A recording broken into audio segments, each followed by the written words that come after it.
Сейчас проводится оперативное мероприятие по очистке русла реки Аларча в связи с тем, что произошло потепление.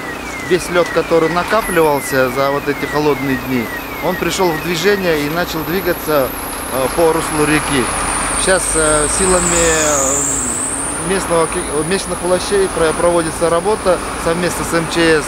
Вся техника, которая есть у нас в коммунальном хозяйстве, она привлечена для очистки русла реки. Работа будет проводиться до тех пор, пока не очистит именно в местах пересечения с мостом, это ледовая масса, будут производиться очистка.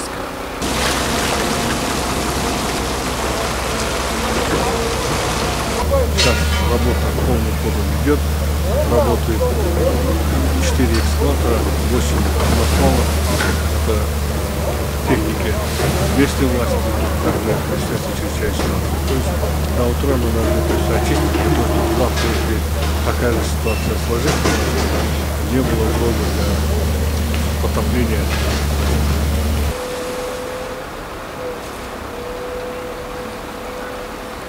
Вся ночь впереди, всю ночь будет техника работать. Завтра не такой уж теплая погода, минусовая будет.